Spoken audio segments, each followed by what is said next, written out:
주님, 이 자리에 오셔서 저희가 드리는 찬양과 영광의 시간을 받아 주옵소서. 아멘. 기립하시고 25장입니다.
교동문 26번입니다.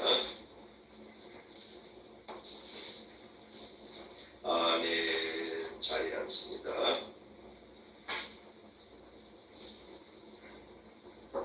하나님, 제 연약함을 덮어주시옵소서.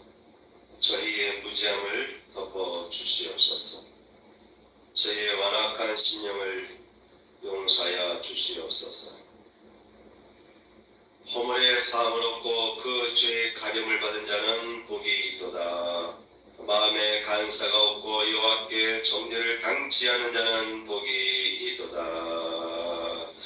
사도신경입니다. 우리의 교제와 죄를 용서받는 것과 몸의 부활과 영생을 믿습니다. 아멘. 369장입니다.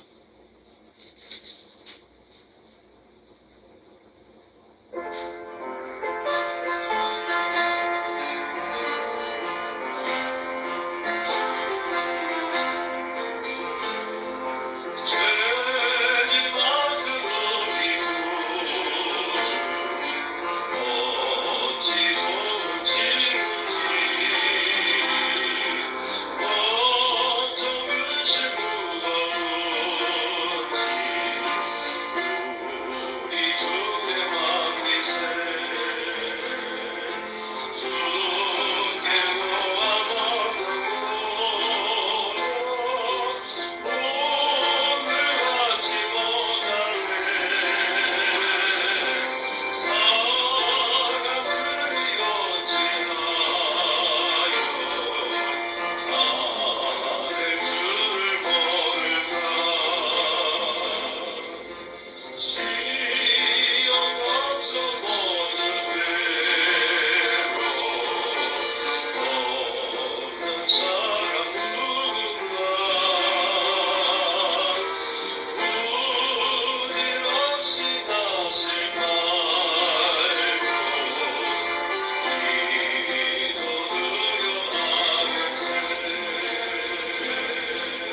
12절까지의 말씀입니다.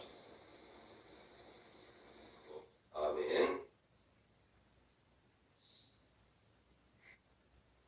오늘 말씀은 로마서 11장 1절에서 12절까지의 말씀을 중심으로 전하겠습니다. 제목을 읽습니다. 은혜로 택하심을 따라 남은 자가 있다. 오늘은 은혜로 택하심을 따라 남은 자가 있다라는 사도 바울의 말씀을 중심으로 오늘 말씀을 전하려고 합니다. 사도 바울이 구약시대에 있었던 인물이 있죠. 엘리야라고 하는 선지자에 관한 이야기를 전하면서 그때 하나님께서 엘리야에게 7,000명을 남겨두었다라는 말씀을 하셨는데 지금도 은혜로 택하심을 따라 남은 자가 있다라는 것을 강조하였습니다. 그래서 오늘은 은혜로 택하심을 따라 남은 자가 있다라고 하는 이 말씀을 묵상하고 또 생각하면서 새 힘을 얻을 수 있는 시간이 되기를 축원합니다. 아멘. 우리는 종종 이런 말을 듣곤 합니다. 정치인들은 믿지 말라. 이런 말들을 듣게 됩니다.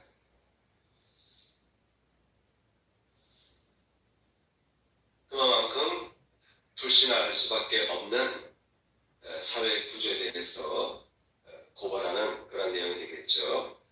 모든 사회 구성원들 가운데는 많이 가지고 있는 사람들일수록 기득권을 놓지 않으려고 합니다.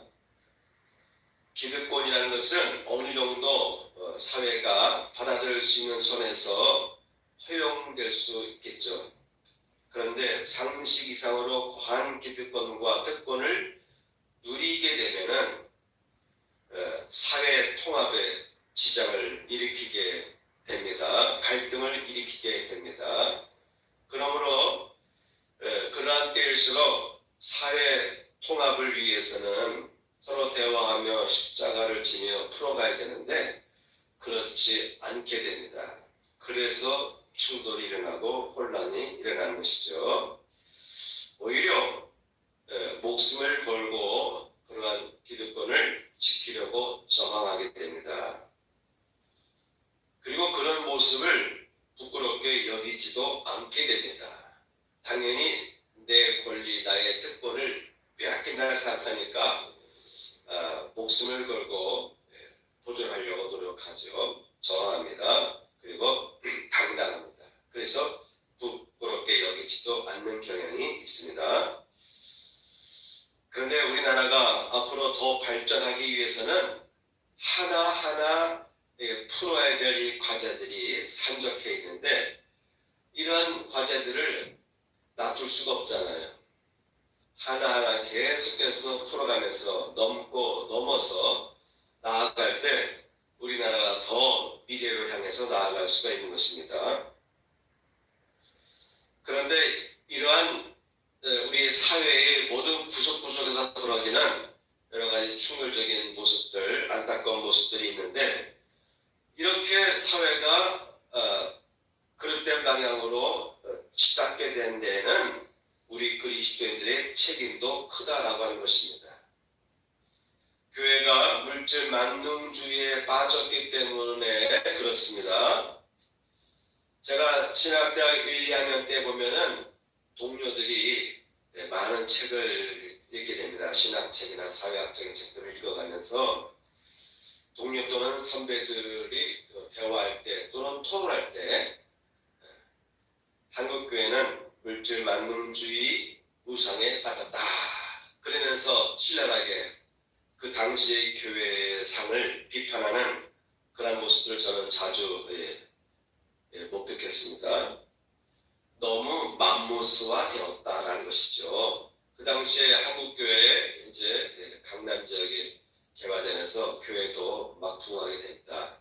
그러면서 대형교회도 생겨나기 시작했는데 그러한 모습을 보고 신학도들이 경계하는 비판적인 시각을 가지고 염려하면서 토론하는 그런 모습들이 종종 있었어요.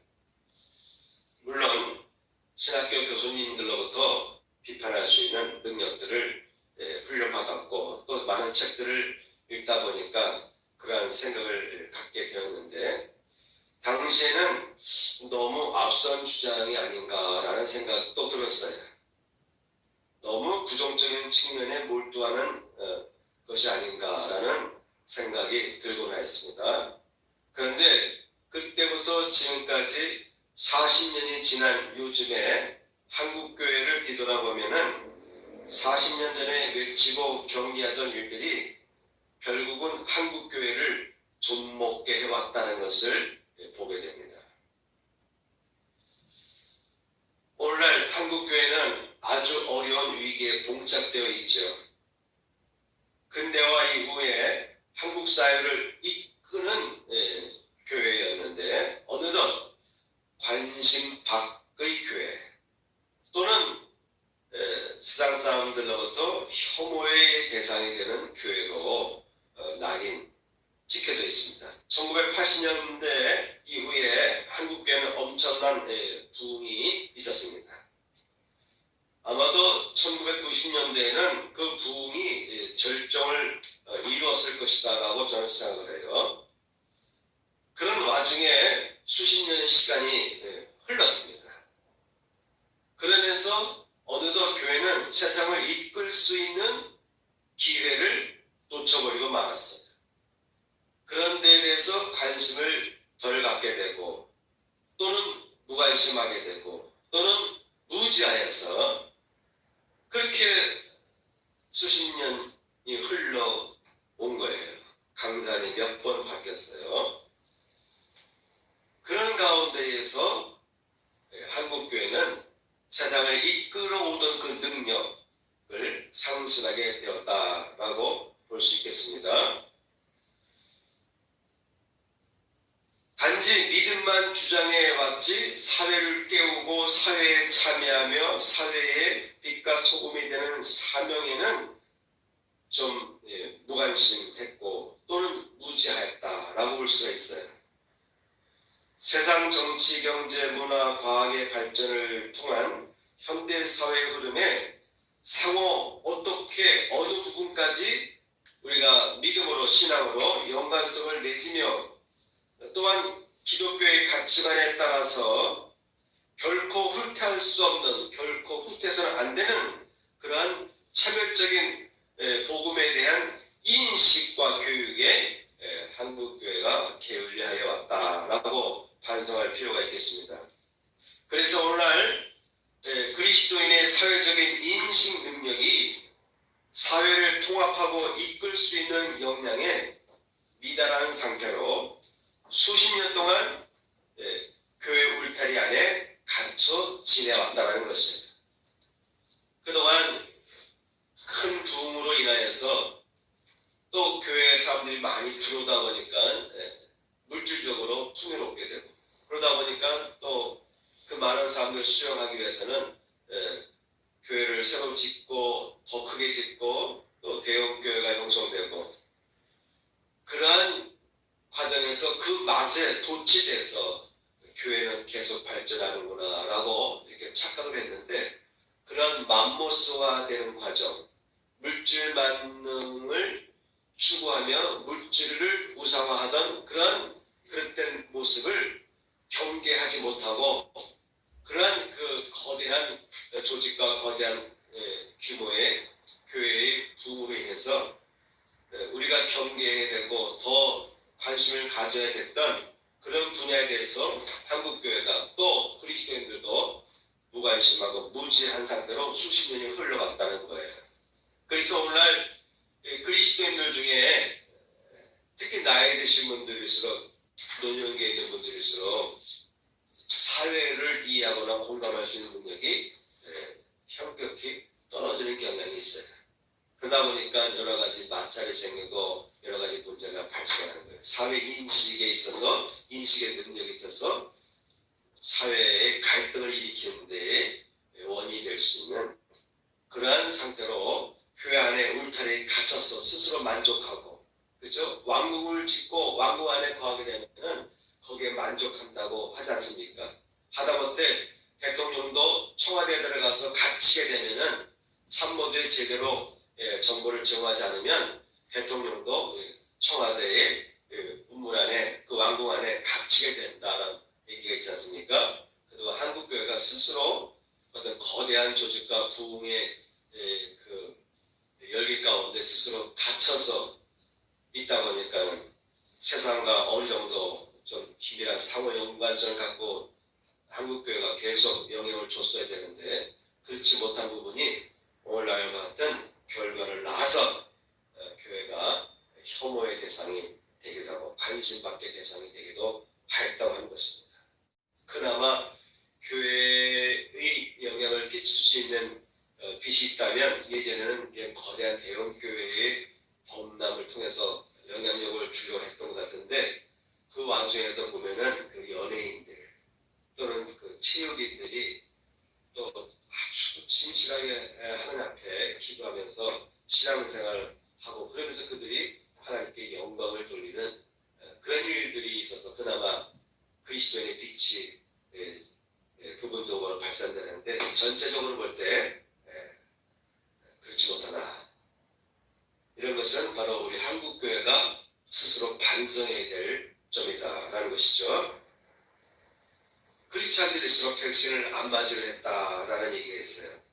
특히 미국 같은 경우는 그렇잖아요. 그죠? 미국 인구가 많잖아요. 근데 그 많은 미국인들이 맞고 또 맞을 수 있는 분량을 확보해 놓고, 그러다 보니까는 또 다른 나라에서 백신을 구할 수도 없는, 다른 나라에서는 백신을 구하기가 하늘의 별 따기 같은 상황도 벌어졌고, 그럼에도 불구하고 60%를 못 넘은 것으로 저는 보고 있습니다. 그렇죠? 어제 제가 보니까 우리나라는 80%가 넘었어요. 한 일주일 전만 해도, 한 10일 전만 해도 79.몇%라고 했는데 지금은 80%가 넘었더라고요. 그런데 미국은 60%를 못 넘었다라는 소식을 접하게 됩니다. 이러한 원인 중에는 음모설도 있고, 그래가지고 특히 크리스찬들 중에, 미국에 있는 크리스찬 중에 상당수가 백신을 안 맞으려 하는 경향이 있어서, 그래서 이렇게 그 많은 백신을 확보하고서도 60%를 못 넘기는 그런 안타까운 일들이 있습니다. 물론 백신이 맞는 건 아니죠. 단지 우리가 할 수 있는 최선의 길이 아니겠습니까? 마스크도 우리가 쓰는 것은 최선의 우리가 해야 될 처신이고, 또 백신이 나왔다면 또 백신이 다 우리를 100% 보호해 주지 못하지만 그래도 백신을 맞아야 되니까 맞아야 할 텐데, 물론 백신으로 인해서 간간히 안타까운 사람들이 아주 그 극소수지만 생명을 잃는 그런 안타까운 일이 있어서 어떻게 보면 두렵기도 합니다. 우리나라도 작년에 감기로 인해서 생명을 잃은 분들이 1,500명 이상 된다 하더라고요. 감기 백신을 맞고도 사람이 죽기도 합니다. 그러니 전 국민들에게 백신을 맞추다 보면 불행하게도 일부의 사람들이 생명을 잃게 되는 일이 있는데, 그럼에도 현재 백신이 최선이라면 백신을 우리가 맞도록 노력을 해야 되겠죠. 기도하면서, 부작용 없게 해달라고 기도하면서 맞을 수밖에 없지 않겠습니까? 그런데 이러한 백신에 대한 그 위험성에 대한 두려움도 있지만, 또 일부는 교계에 대해서 신앙인들 중에서 이걸 음모론으로 받아들여서 안 맞으려 하는 사람들이 있다. 이런 것은 바로 우리 한국교회가 바르게 가르치지 않고 사회와 같이 협력해 나가지 않기 때문에 벌어진 일이기 때문에 우리 한국교회가 반성하고 책임져야 될 부분이 있다라고 하는 것입니다. 자, 지금까지 제가 이렇게 서론을 전하였는데요. 유대인들은요, 유대인들은 하나님을 믿는 백성들이죠. 하나님의 택함을 받은 거룩한 나라와 백성이라는 자부심이 있습니다. 유대인들은 하나님의 영광을 나타내야 할 사명도 있습니다. 하나님의 택함 받은 거룩한 나라와 백성이기 때문에 그들에게 또한 하나님의 영광을 나타낼 사명이 있습니다. 하나님은 하나님께 찬양할 자로서, 하나님의 영광을 나타낼 자로서 먼저 유대인을 택하는 거예요.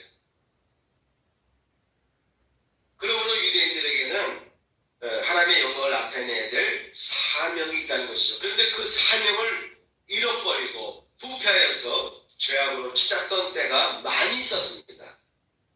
그러한 잘못된 길로 나아가던 여러 과정이 있었는데 그 중에서 엘리야 시대의 이야기를 사도 바울이 끄집어서 이야기하고 있는 것입니다.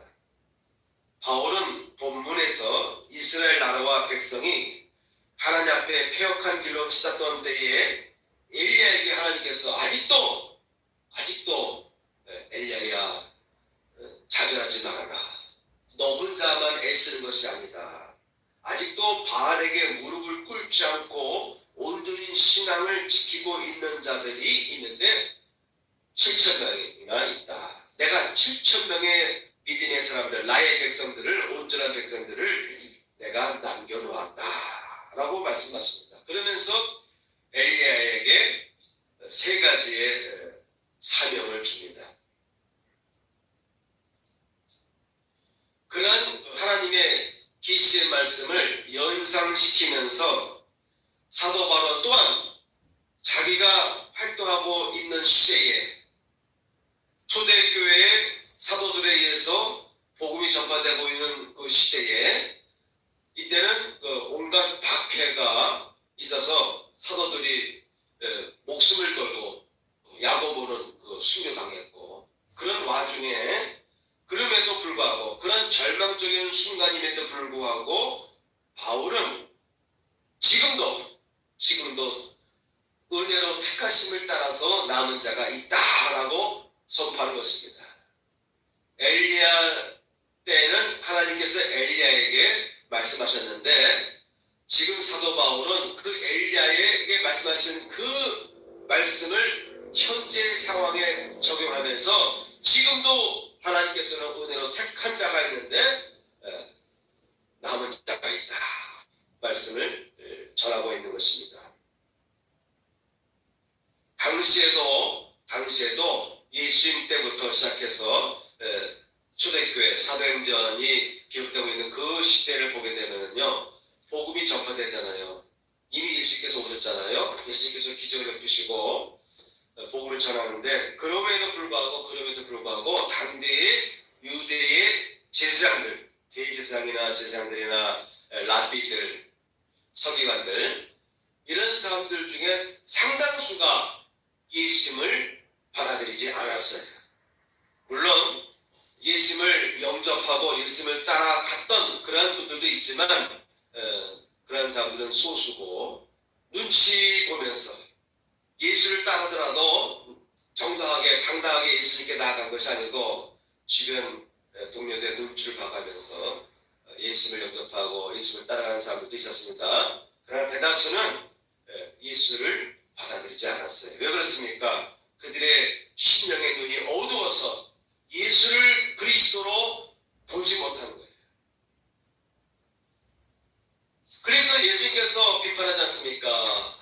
외식하는 자들아, 회칠한 무덤 같다 그러면서 너희의 입술은 회칠한 무덤 같다 하면서 외식하는 그 바리새인들을 아주 모질게 예수님께서 비판하지 않습니까? 그만큼 외형적인 조직, 거리, 외식에 갇히게 될 때 예수님께서 오셨음에도 불구하고, 그들이 원하던 메시아가 막상 오셨음에도 불구하고 그 예수님은 메시아가 아니다 라고 거부할 수밖에 없었던 거예요. 그러니까 신앙의 눈이 부패하게 되면, 신령이 부패하게 되면은요, 진리가 와도 보지 못하고 깨닫지 못하고 미련하게 되는 것입니다. 이런 구조적인 종교적인 그 폐역한 그 환경 속에서도 사도 바울은 엘리야에게 하신 말씀을 붙잡으면서 당시에도 아직도 나와 같이 우리와 같이 온갖 핍박에도 불구하고 믿음을 지키는 남아있는 자들이 있다라고 선포하는 것입니다. 역사를 보게 되면 중세 시대에도 성직자들이 타락하지 않습니까? 세상의 빛과 소금이 되어야 할 거룩한 사명을 잃어버리고 형식과 외식에 사로잡혀서 스스로 개혁하지 못하고 전진하지 못해서 교회가 부패하게 되었습니다.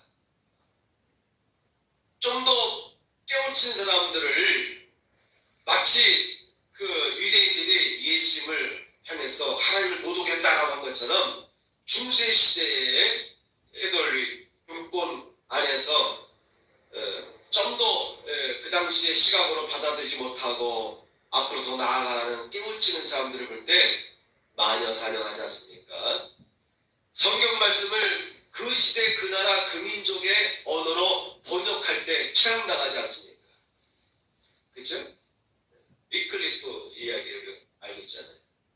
바로 성경 말씀을 번역했기 때문에 화형당한 것입니다. 그런 일들이 중세 시대에 막 벌어져요. 외형적인 건물은 최고입니다. 우리가 유럽에 가면 제일 감동받는 것이 채플이에요. 교회 건물, 성당, 그 웅장함. 그러니까 그런 그 웅장함에 스스로 갇히게 되다 보니까 그런 웅장함에 스스로 만족하고 우리는 신앙생활을 바르게 하는 거야 라고 생각하고 나가다 보니까 그렇게 지륵 같은 부패한 타락의 길로 걷게 된 거예요. 그래서 종교개혁자들이 나타나게 되고 그 대표적인 인물 중에 한 분이 마틴 루터가 된 것입니다.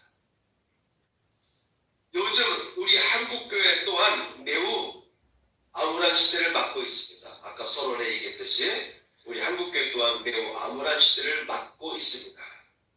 그리스도인으로서의 맛과 능력을 잃은 채 살아가는 교회들이 많이 있어요.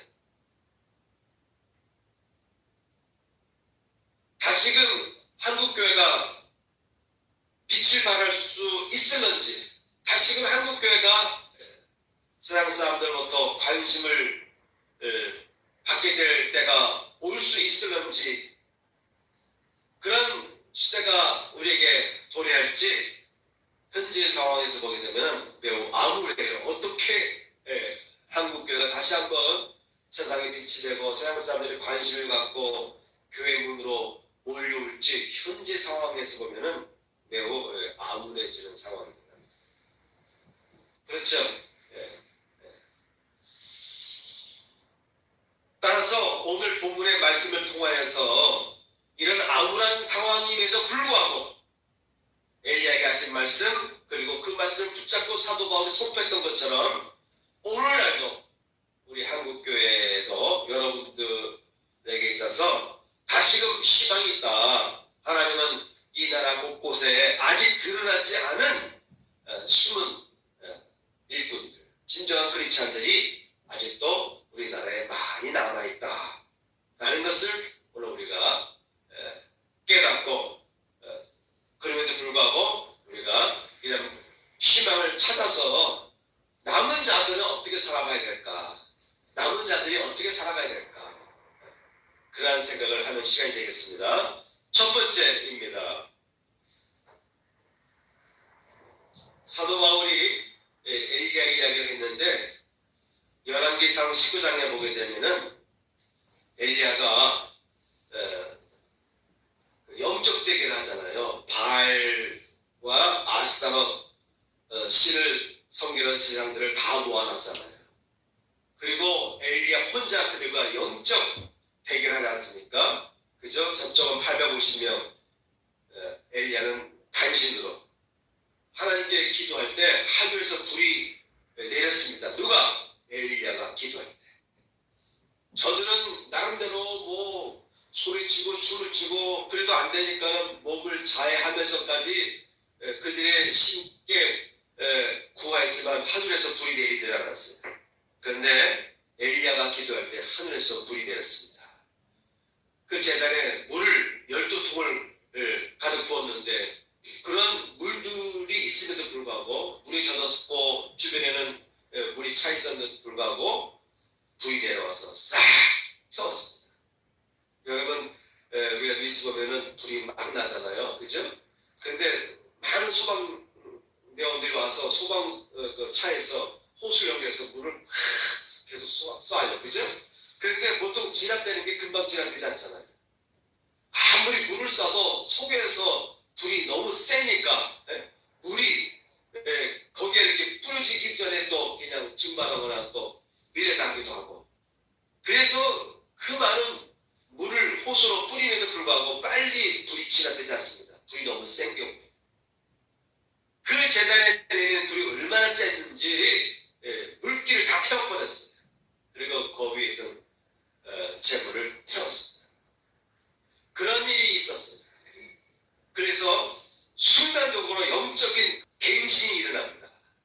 그래서 이 우상 숭배하고 있던 사람들을 다 처형하게 돼요. 그런데 이세벨이라고 하는 왕비가 내가 저 엘리야를 가만두지 않겠다, 죽이고 말겠다, 그렇게 말을 내뱉었어요. 그 이야기를 누군가가 엘리야에게 해줬어요. 그 말 한마디, 아니 그 영적 싸움에서 두려워하지 않은 850명의 우상숭배 지상들과 영적 대결에서 이겼고 또 그들을 파했는데 이세벨이 자기의 생명을 찾는다라는 그 정보를 듣자마자 가슴이 새가슴이 돼가지고 주행장을 친 거예요. 지친 가운데 엘리야가 하나님께 외칩니다. 내 열심이 너무 커서, 내가 너무 하나님을 향한 열심이 유별났어. 내 신앙이 너무 유별합니다. 하나님의 영광을 위한, 하나님을 위한 헌신이, 열심이 유별하오니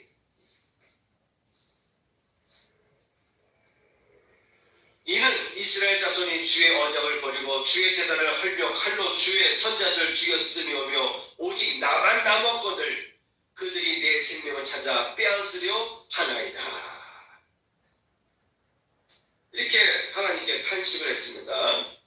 그때 11절 보면, 열왕기상 19장 11절 보면 여호와께서 이르시되 너는 나가서 여호와 앞에서 산에 서라 하시더니 여호와께서 지나가시는데 크고 강한 바람이 산을 가르고 바위를 부수나 바람 가운데 여호와께서 계시지 아니하시며 바람 후에 지진이 있으나 지진 가운데도 여호와께서 계시지 아니하며 또 지진 후에 불이 있으나 불 가운데도 여호와께서 계시지 아니하더니 불 후에 세미한 소리가 있으리라.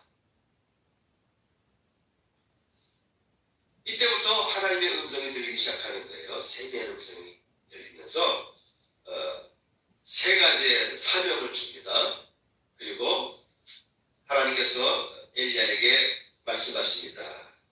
내가 이스라엘 가운데에 7,000명을 남기리니, 내가 이스라엘 가운데 7,000명을 남기리니 다 바알에게 무릎을 꿇지 아니하고 다 바알에게 입 맞추지 아니한 자니라 라는 말씀을 하신 거예요. 엘리야 같은 사람도요, 한순간에 새가슴이 되고 두려움에 떨었습니다. 그 큰 일을 행하던 엘리야도 한순간에 이스벨의 한마디에 주행량을 치고 말았습니다. 환경을 보고 낙심하게 되는 경우가 많습니다. 그래서 첫 번째 항목은 환경과 사람을 보고 낙심하지 말자라는 것입니다. 첫 번째, 환경과 사람을 보고 낙심하지 말자. 하나님께서는 엘리야에게 이와 같이 지진 가운데, 불길 가운데 엘리야에게 하나님이 지나가시는 현상을 보여줬습니다. 하나님께서 사람에게 자신을 드러냈던 비슷한 사건이 바로 모세에게도 있었어요. 모세에게도 하나님께서 모세의 앞을 지나가시는데 하나님의 등만 보도록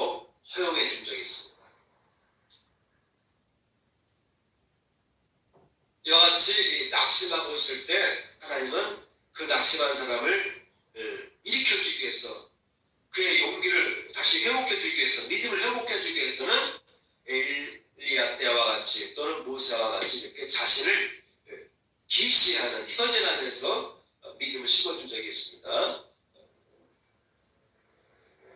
그런데 이와 같은 사람들은 어떤 사람들입니까? 사람을 보고 낙심하고 절망하는 사람들이었어요. 그때 하나님께서 나타나셔서 절망하지 말아라. 내가 너와 함께 하겠다. 그 친구로 내가 네 앞을 지나가겠다. 이렇게 보여주신 것입니다. 여러분, 사람은 결코 믿음의 대상이 되어서는 안 됩니다. 우리나라는 지금 정치 시즌이잖아요. 그죠? 대선 향해 가는 시대인데 또 총선도 있고 대선도 있고 뭐 이런 시대 보면은 많은 구호가 있고 또 백성들을 위해서 국민들을 위해서 또 여러 가지를 제시하는데 그걸 보면은 금방 세상이 바뀔 것 같죠. 그런데 그렇지 않잖아요. 그렇죠? 그래서 정치인들은 믿어서는 안 된다라는 말도 서두했고 신앙적으로 볼 때도요. 사람은 결코 믿음의 대상이 아닙니다. 여러분, 사람은 절대 여러분 믿음의 대상이 돼서는 안 됩니다. 지금 내가 볼 때 어떤 분들이 참 내 마음에 들어도요. 그거를 절대 철저하게 신뢰해서는 안 됩니다. 왜냐하면 사람이기 때문에 그렇습니다. 오히려 사람은 실망을 안겨주는 경우가 허다합니다. 많은 사람들이 상처를 입는데 아주 치명적인 상처는 어떻게 입게 되느냐? 대부분 사람에게서 상처를 입게 되는 경우에 치명적인 상처를 얻게 되는 거예요. 그래서 어떤 사람은 우울증에 빠지고 어떤 사람은 완전히 그 절망에 빠지고 더 나아가서 어떤 사람은 생명을 포기하기도 하고 사람에게서 실망할 때 사람에게서 상처를 받을 때 사람은 아주 무섭도록 무너지게 되는 것입니다. 대부분 가까이 지내던 가족에게서 상처를 받습니다. 가까이 지내던 친구, 동료, 그리고 이웃에게서 실망과 상처를 입게 되는 것입니다. 엘리야도 이세벨로 인해서 상처를 입었어요. 큰 상처를 입었습니다. 자신감을 잃었습니다. 그 용감하던 엘리야가 갑자기 주님을 쳤어요. 이렇게 사람이 무서운 것입니다. 근데 하나님은 무서워하지 말라. 무서워하지 말라. 너만 그런 것이 아니다. 너만 그렇게 핍박받는 것이 아니다. 아직도 이 아합과 아세벨의 그 치하에서 종교 탄압 가운데서도 지금까지 바알에게 아스타롯에게 무릎 꿇지 아니하는 나의 택함 받은 자가 7,000명이나 남아있다 라고 하나님께서 선포하신 것입니다. 내가 하나님을 의지하고 그 말씀을 찬성하올지라 내가 하나님을 의지하였은즉 두려워 아니하리니 혈육 있는 사람이 내게 어찌하리까. 시편 56편 4절 말씀입니다.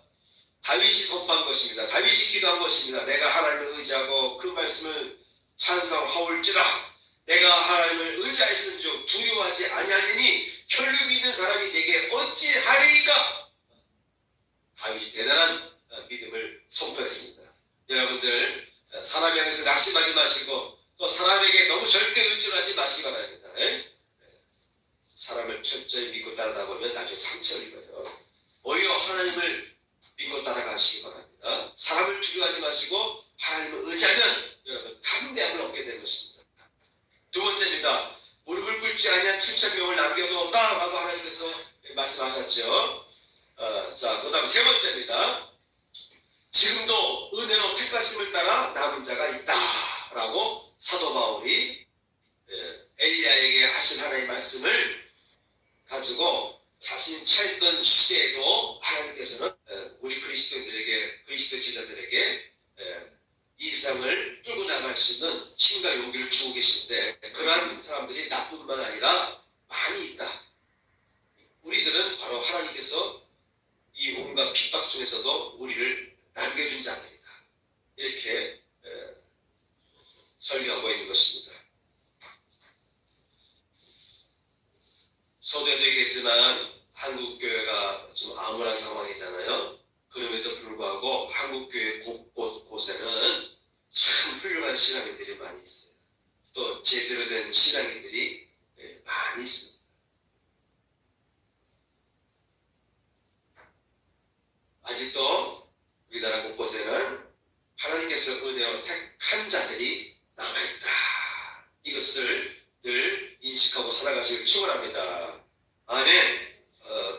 번째 항목에서 제가 잠깐 빠뜨린 부분이 있는데, 여러분 오늘 본문 2절을 보시기 바랍니다. 2절.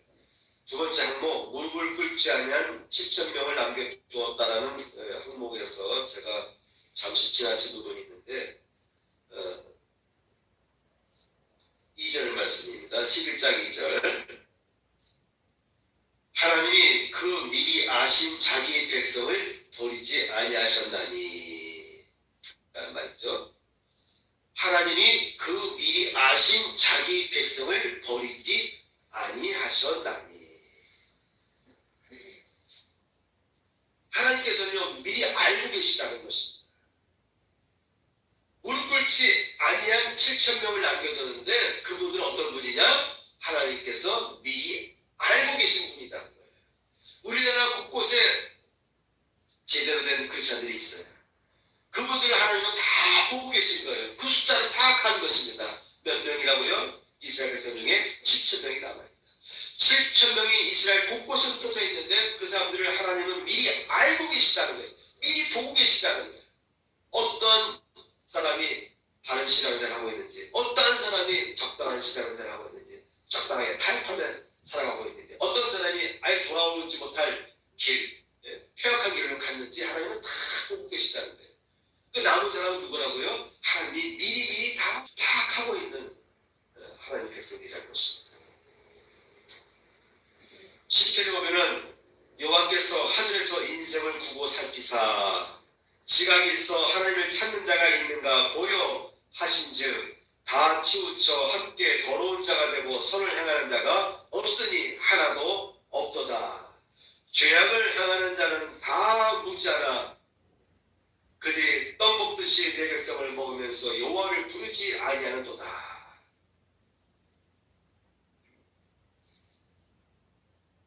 이와 같이 다윗은 시를 통해서 하나님께서 이 세상을 향해서 구호 살펴보는데 하나님을 찾는 자가, 하나님을 찾는 자가 있는지를 보려 하였지만은 다 치우쳐서 더러운 자가 되고 선을 행하는 자가 없다고 하나님을 보고 계신다라고 다윗은 고백하고 있는 것입니다. 다윗 시대, 지금으로부터 3,000년 시대에도 다윗 왕은 이러한 통찰력을 갖고 있었어요. 오늘날도 한국 상황을 볼 때 아무래지는 상황이잖아요. 다 좀 타락해가는 것 같은데 그럼에도 불구하고 하나님은 구고 살펴보시는데 엘리야에게 말씀하신 하나님의 관점에서 보게 되면요, 그럼에도 불구하고 내가 지켜보는 가운데 7,000명이 있다. 다윗은 하나님께 호소하는 거예요. 아무도 없습니다. 그런데 그때도 하나님은 이렇게 말씀했을 거예요. 다윗에게, 다윗아, 너의 눈으로는 그렇게 보이지만 아직도 그 중에는 또 제대로 된 나의 백성들이 있다. 이렇게 말씀하지 않았겠습니까? 엘리야에게 하신 그 하나님의 말씀대로 만약에 하나님께서 다윗의 기도에 대해서 응답하셨다면 또 그런 식으로 답했을 거예요. 그래서 사도 바울도 당시를 보게 되면 얼마나 암울합니까? 예수님을 처형했잖아요. 그리고 야곱도 처형했고 많은 그리스도인들이 위협을 받고 충격을 당하는 그런 와중이었잖아요. 그래서 다 도망갔잖아요. 쟤네들도 예루살렘에 머물 수가 없었어요. 너무 두렵고 공포스러워서 흩어진 겁니다. 두려워서, 핍박에 두려워서 흩어진 거예요. 그러다 보니까 복음 전도가 아주 생명력 있게 확산된 것이거든요. 그런 와중에 사도 바울은 본 거예요. 엘리야에게 하신 하나님의 계시의 말씀대로 지금도 우리 남은 자가 있다라고 선포한 것입니다. 마지막 네 번째, 넘어짐이 세상의 풍성함이 되었다. 사도 바울은 여기서 무슨 말을 하냐면, 비록 예수님을 영접하지 아니하고 당시 유대인들이 기독교로 그들이 개종하지 않고 오히려 박해하고 핍박하는 그런 일들이 있었거든요. 그것은 그들이 깨닫지 못하기 때문에 그렇지 않습니까? 미련하여서, 보지 못하여서, 그래서 복음을 받아들이지 못한 거예요. 오히려 박해를 했습니다. 이 말을 사도 바울은 그들이 넘어졌다 이렇게 비유하는 거예요. 그런데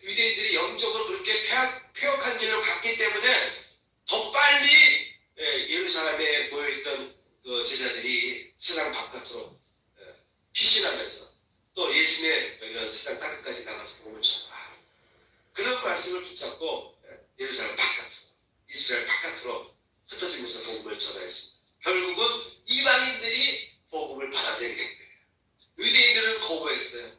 그들이 넘어졌습니다. 그렇지만 그 결과 복음이 예루살렘 안에만, 이스라엘 땅 안에만 국한되지 않고 오히려 이스라엘 바깥으로 복음이 확산돼서 오늘같이 이 반대편에 있는 우리나라에도 복음이 전파돼요.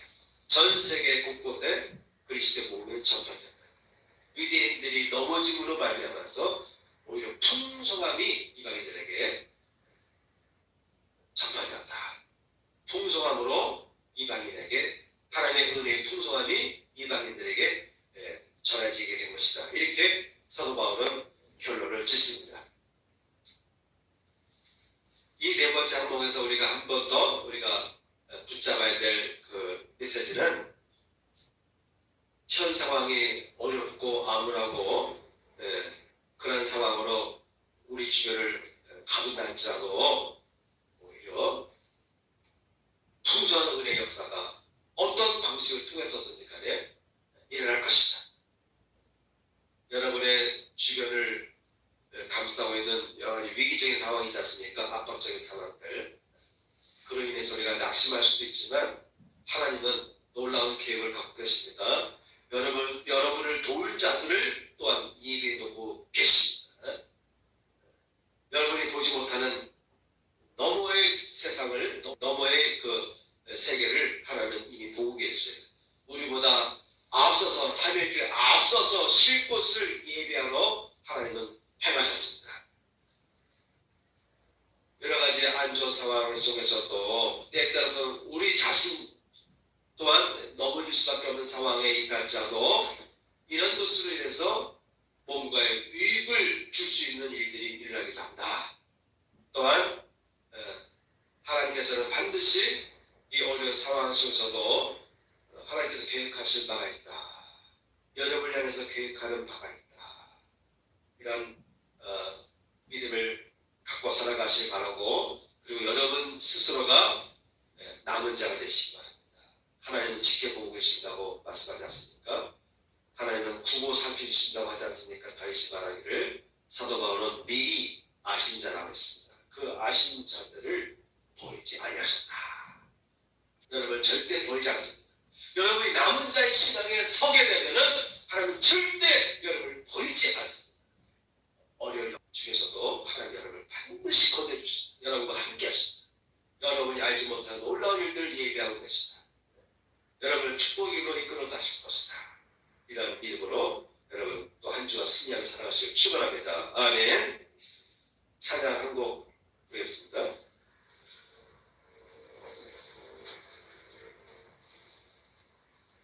하나님은 너를 지키시는 자.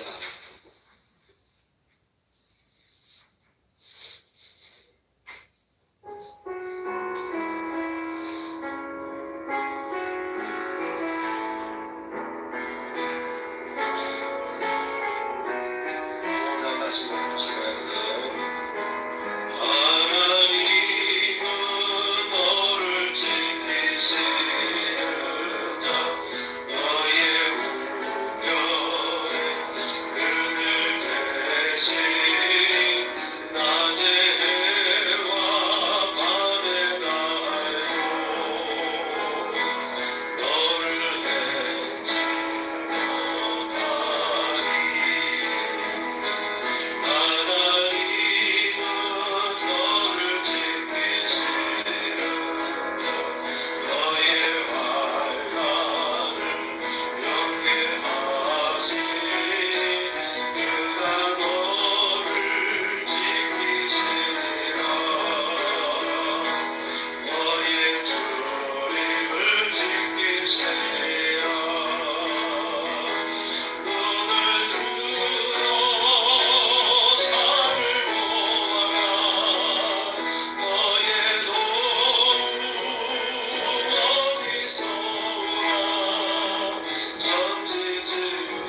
주님은 나의 죄를 속하기 위하여 십자가에서 대신 죽으셨습니다. 주님은 내 죄가 사하여졌습니다. 주님은 채찍에 맞으셨습니다. 제가 치료를 받았습니다. 가슴에 손 얹고 부어 기도 올리겠습니다. 할렐루야. 하나님 아버지, 12월 첫 주일에 하나님의 택함 받은 백성으로 이 자리에 서게 하여 주시고, 또한 하나님 앞에 귀한 힘을 동원하게 하심을 감사합니다. 이 시간 드려진 11조의 가정에 11조의 복에 임하게 하여 주옵소서. 감사와 주의 예물로 드린 손길에 하나님의 은혜가 임하게 하여 주옵소서. 이제는 우리 구주 예수 그리스도의 은혜와 하나님 아버지의 극자하신 사랑과 성령님의 감동하마 역사하시니 이제 참여한 성도들 위해 함께 하시기를 축원하옵나이다. 아멘.